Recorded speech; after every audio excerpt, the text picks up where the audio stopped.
इन्वेस्टो finance channel में आप सभी का स्वागत है।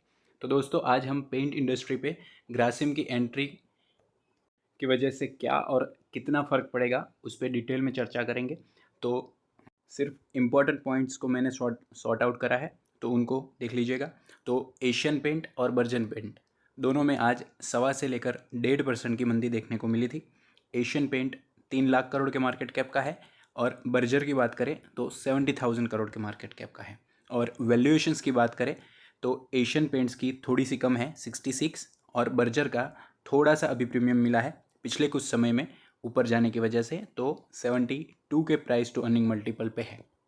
तो दोस्तों, ग्रासिम का तो काफ़ी समय से बज़ बना हुआ है, लेकिन उन्होंने अभी कब से बिजनेस शुरू करेंगे वो डेट अनाउंस कर दी है। लेकिन आज की जो गिरावट थी, बल्कि पिछले 2 दिनों से जो गिर रहा है, उसका रीज़न था क्रूड ऑयल यानी कि कच्चे तेल में गिरा बढ़ोतरी होने की वजह से स्टॉक में गिरावट।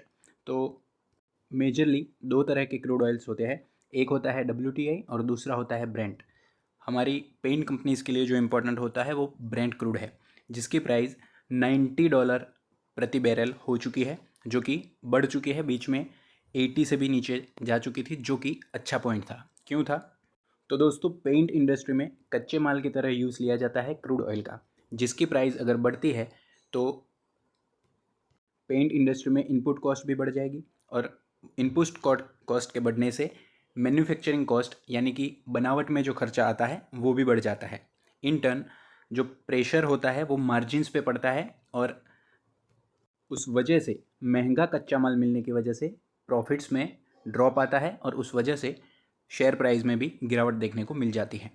तो इस वाले क्वार्टरली रिजल्ट्स की बात करें तो एशियन पेंट्स में सालाना बेसिस पर 6% से रेवेन्यू बढ़कर आया था, और प्रॉफिट्स जो है 52% से बढ़कर आए थे।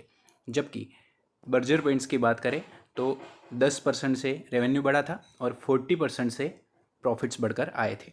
तो दोस्तों, काफ़ी टाइम से ग्रासिम की जो बात चल रही है पेंट सेक्टर में एंट्री की, उसकी डेट अनाउंस हो चुकी है। तो इस साल के Q4 में यानी कि जनवरी से पेंट बिजनेस शुरू हो जाएगा, जिसका नाम होगा बिरला ओपस। तो दोस्तों, एंट्री हो तो गई, लेकिन एंट्री होने का रीज़न है इंफ्रा का बूम। तो डिमांड ही इतनी आने वाली है कि देखिए, JSW और पिडिलाइट ने भी पेंट और कोटिंग में एंट्री ले ली है, और ये जो मार्केट है आने वाले 5 सालों में 1 लाख करोड़ का हो जाएगा, जो कि अभी 70,000 करोड़ पे है। तो दोस्तों, ग्रासिम के एम की बात करें तो प्रॉफिटेबल कंपनीज़ में नंबर 2 पे आने का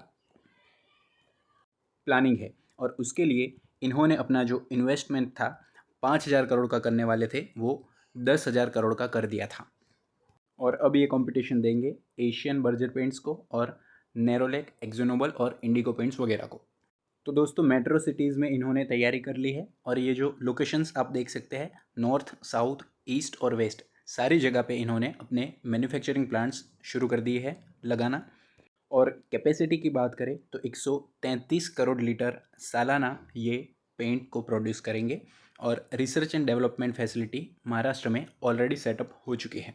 तो एंट्री लेने का रीज़न है पेंट इंडस्ट्री की डबल डिजिट ग्रोथ, और दूसरा कि सबके लिए जगह है, यानी कि हाउसिंग फॉर ऑल जो गवर्नमेंट का गोल है, उस वजह से पेंट इंडस्ट्री की डिमांड बढ़ेगी, और इसमें सारे लोग अपॉर्चुनिटी का फ़ायदा उठाना चाहते हैं।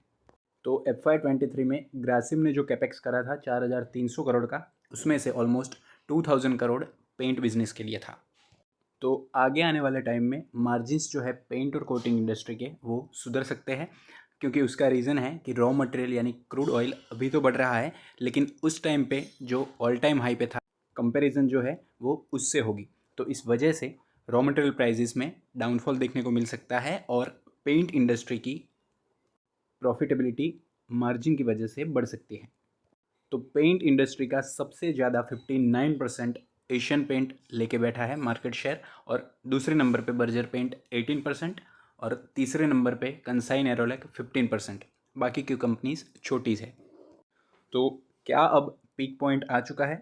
तो नहीं, आगे आने वाले सालों में 25 लाख किलोलीटर की कैपेसिटी से डिमांड बढ़ने वाली है, जो कि अभी की एग्जिस्टिंग कैपेसिटी का 20% राइज है, जो कि आने वाले 3 सालों में देखने को मिलेगा।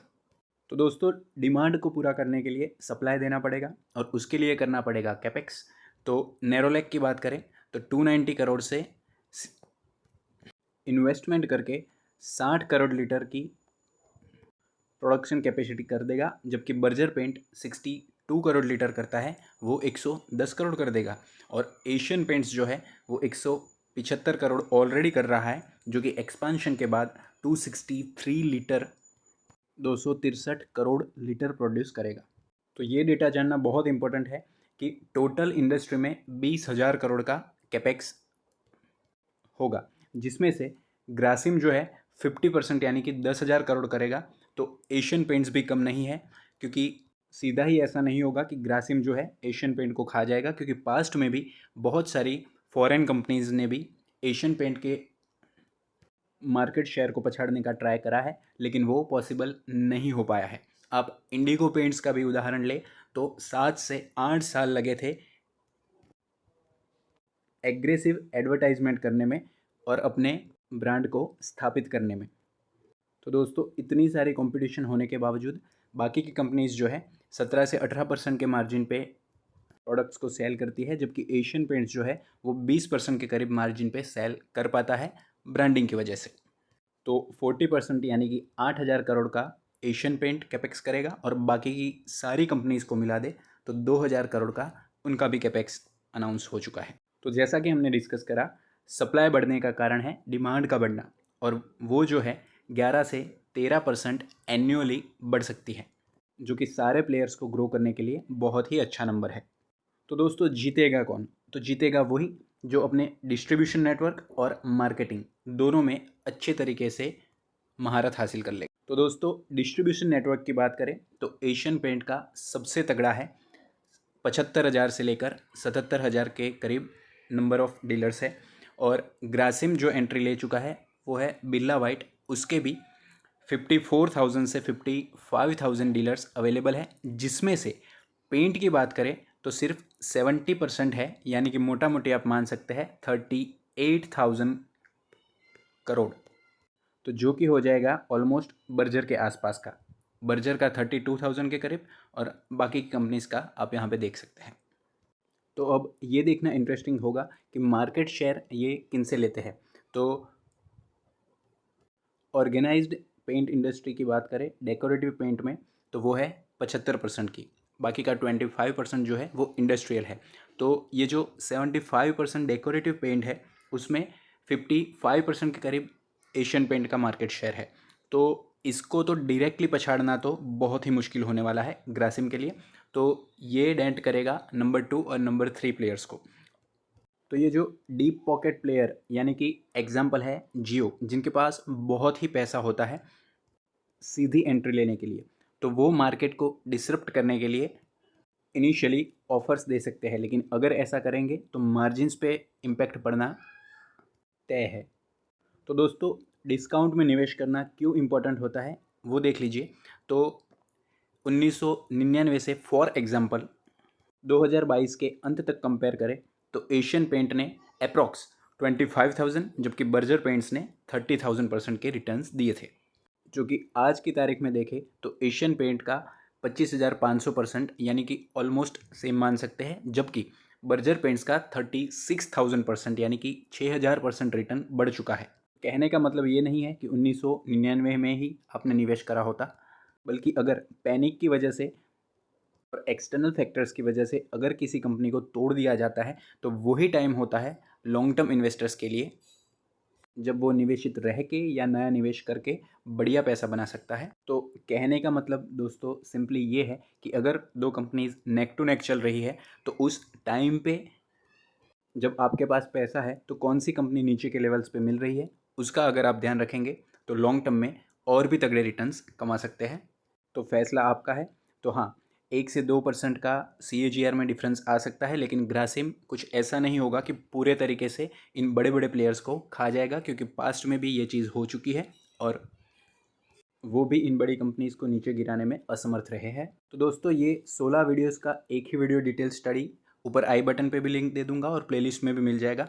तो उसमें आप देख सकते हैं LTI माइंड ट्री करके एक वीडियो मिलेगा, जिसमें कि पूरी IT इंडस्ट्री में आपको किस तरह से एनालिसिस करना चाहिए वो जानने को मिल जाएगा।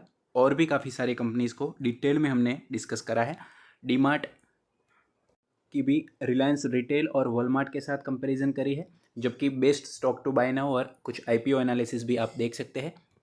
तो ऐसे डिटेल्ड वीडियो पसंद आते हैं तो कमेंट में यस लिखना और अपने दोस्तों के साथ शेयर कीजिएगा और लाइक और सब्सक्राइब करना ना भूलें। धन्यवाद। Happy investing.